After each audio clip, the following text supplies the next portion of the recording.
जय हिंद दोस्तों, स्वागत है आप सभी का आज एक नए वीडियो में। आज हम लोग भारत छोड़ो आंदोलन से संबंधित जो 1942 का जो आंदोलन था, भारत छोड़ो आंदोलन, उससे संबंधित कुछ महत्वपूर्ण क्वेश्चंस को डिस्कस करेंगे। तो चलिए देखते हैं आज का पहला क्वेश्चन। पहला क्वेश्चन जो है 14 जुलाई 1942 को कांग्रेस कार्य समिति द्वारा भारत छोड़ो आंदोलन का प्रस्ताव कहाँ पारित किया गया था। तो देखिए ऑप्शन है मुंबई, वर्धा, लखनऊ और त्रिपुरा। तो इसका जो सही आंसर है वो वर्धा जो है मुंबई में ही है। अगर आपका दोनों ऑप्शन रहे मुंबई और वर्धा तो आपका सही आंसर वर्धा हो जाएगा, और अगर वर्धा ऑप्शन नहीं रहे तो आपका सही आंसर मुंबई होगा। कांग्रेस कार्यकारी समिति द्वारा भारत छोड़ो आंदोलन का प्रस्ताव पारित किया गया था वर्धा से। चलिए नेक्स्ट देखते हैं, भारत छोड़ो आंदोलन का प्रस्ताव मुंबई के किस मैदान में पारित किया गया था। देखिए जैसा अभी बताएं कि भारत छोड़ो आंदोलन का प्रस्ताव मुंबई से पारित किया गया था, लेकिन अगर ऑप्शन में वर्धा रहे तो वर्धा सही आंसर होगा। चलिए नेक्स्ट है, मुंबई के किस मैदान से पारित किया गया था भारत छोड़ो आंदोलन का प्रस्ताव।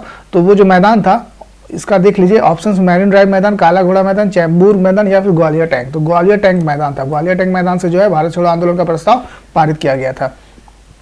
नेक्स्ट है 6 जुलाई 1942 को वर्धा में महात्मा गांधी ने कांग्रेस की कार्यकारी समिति में अपने भारत छोड़ो आंदोलन की चर्चा की। तब उस समिति के अध्यक्ष कौन थे। तो उस समय 1942 में कांग्रेस के अध्यक्ष जो थे वही इस कार्यकारी समिति के भी अध्यक्ष थे। तो कांग्रेस के अध्यक्ष जो थे मौलाना अबुल कलाम आजाद, 1940 से 1946 तक लगातार मौलाना अबुल कलाम आजाद कांग्रेस के अध्यक्ष रहे थे, और वही जो है भारत छोड़ो आंदोलन के प्रस्ताव का जो अध्यक्ष, वो जो बैठक हुई थी उसकी उस समिति की अध्यक्षता भी किए थे मौलाना अबुल कलाम आजाद।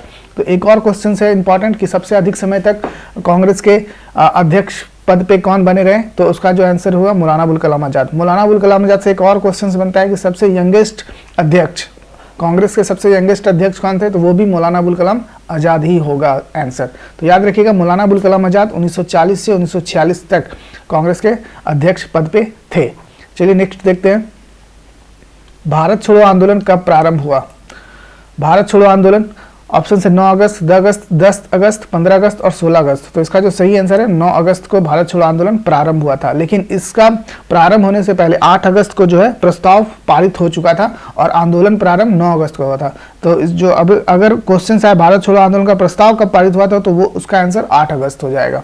चलिए देखते हैं नेक्स्ट, 8 अगस्त 1942 में कांग्रेस ने भारत छोड़ो आंदोलन कहां से प्रारंभ किया था। जनरली आपका आंसर जो है 8 अगस्त ही आता है, भारत छोड़ो आंदोलन कब प्रारंभ हो 8 अगस्त ही आता है, लेकिन प्रारंभ पूछ दे तो 9 अगस्त हो जाएगा। तो इसका देखते हैं आंसर क्या है। 8 अगस्त 1942 में कांग्रेस ने भारत छोड़ो आंदोलन कहां से प्रारंभ किया था। तो जस्ट अभी ऊपर डिस्कस कर चुके हैं, मुंबई से स्टार्ट किया था, मुंबई के वर्धा से। और वर्धा के कौन से मैदान पूछा जाएगा तो मैदान हो जाएगा ग्वालियर टैंक से, ग्वालियर टैंक के मैदान से। चलिए नेक्स्ट क्वेश्चन देखते हैं। अगला क्वेश्चन जो है, करो या मरो का नारा निम्नलिखित आंदोलन में से किसके साथ संबंधित है। करो या मरो का नारा किससे संबंधित है। तो ये जो महात्मा गांधी इसमें जो है करो या मरो का नारा दिए थे भारत छोड़ो आंदोलन के समय। तो इसका जो सही आंसर हो जाएगा भारत छोड़ो आंदोलन से संबंधित है ये वर्ड। करो या मरो किसने कहा ये वर्ड, ये भी आता है तो याद रखिएगा महात्मा गांधी ने कहा था। नेक्स्ट है, यह कथन हम भारत को या तो आज़ाद करेंगे या आज़ादी के प्रयास में दिवंगत होंगे, ये किससे जुड़ा हुआ है। तो करो या मरो का जब नारा दिए थे उसी समय महात्मा गांधी ने ये वर्ड कहे थे, हम भारत को या तो आज़ाद करेंगे या फिर आज़ादी के प्रयास में दिवंगत होंगे, यानी कि करो या फिर मरो। तो इसका जो सही आंसर हो जाएगा वो भारत छोड़ो आंदोलन से संबंधित है, और ये कथन किसने कहा था, महात्मा गांधी ने। चलिए नेक्स्ट है, निम्नलिखित में से किन पार्टियों ने भारत छोड़ो आंदोलन का समर्थन नहीं किया था। भारत छोड़ो आंदोलन का समर्थन कौन कौन से पार्टी थे जो नहीं किए थे। Hindu Mahasabha, communist party of India और यूनियनिस्ट पार्टी ऑफ पंजाब। तो ये तीनों पार्टी जो है भारत छोड़ो आंदोलन का समर्थन नहीं किए थे। उपयुक्त सभी इसका आंसर हो जाएगा। चलिए नेक्स्ट देखते हैं, 1942 में कांग्रेस के मुंबई अधिवेशन में किसके द्वारा भारत छोड़ो प्रस्ताव पारित किया गया था। तो याद रखिएगा भारत छोड़ो प्रस्ताव जो पारित किया गया था वो राजेंद्र प्रसाद के द्वारा प्रस्ताव पारित किया गया था, और इसका जो रूपरेखा तैयार किया गया था, भारत छोड़ो आंदोलन का रूपरेखा तैयार किया गया था वो महात्मा गांधी के द्वारा। तो 2-3 क्वेश्चंस बनता है इससे, तीनों क्वेश्चंस को डाले हैं, देख लेंगे। दूसरा क्वेश्चन से भारत छोड़ो का प्रस्ताव का आरेख, जैसा अभी ऊपर डिस्कस किए हैं, आलेख किसने बनाया था, महात्मा गांधी ने। प्रस्ताव किसने पारित किया था, जवाहरलाल नेहरू ने। और एक और क्वेश्चन बनता है, भारत छोड़ो का नारा किसने दिया था। भारत छोड़ो का नारा अगर क्वेश्चन आ जाए नारा किसने दिया था तो इसका जो आंसर हो जाएगा यूसुफ मेहर अली ने। यूसुफ मेहर अली ने भारत छोड़ो का नारा दिया था, रूपरेखा तैयार किया था महात्मा गांधी ने, और प्रस्ताव को पारित किया था आपका जवाहरलाल नेहरू ने, और इसकी अध्यक्षता किया था मौलाना अबुल कलाम आज़ाद ने। तो ये चारों क्वेश्चंस इंपॉर्टेंट है, डिस्कस कर चुके हैं। चलिए नेक्स्ट देखते हैं। निम्नलिखित में से कौन भारतीय राष्ट्रीय कांग्रेस का लगातार 6 वर्षों तक अध्यक्ष था?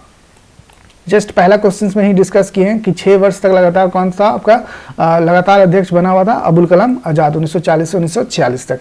तो इसका आंसर हो जाएगा ऑप्शन नंबर सी। चलिए नेक्स्ट देखते हैं। भारत छोड़ो आंदोलन के समय निम्नलिखित में से किसने कांग्रेस रेडियो का प्रसारण किया था?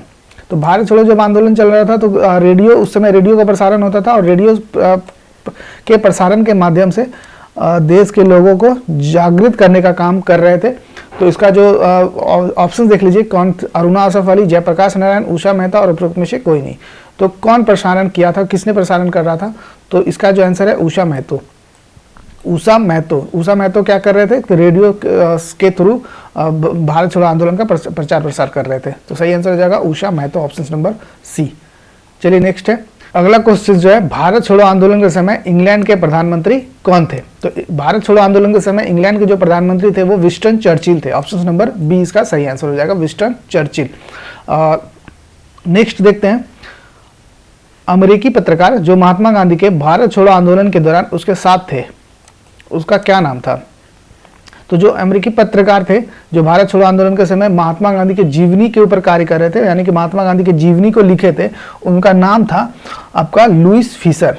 ऑप्शन ए सही हो जाएगा, लुईस फिशर महात्मा गांधी के जीवनी लिख रहे थे, तो उसका आंसर भी यही हो जाएगा। उनके साथ कौन थे? तो लुईस फिशर हो जाएगा। नेक्स्ट है, भारत छोड़ो आंदोलन में उत्पन्न दंगे किस क्षेत्र में सबसे अधिक व्यापक रहे? भारत छोड़ो आंदोलन जो चल रहा था उसमें सबसे अधिक दंगा किस क्षेत्र में हुआ था?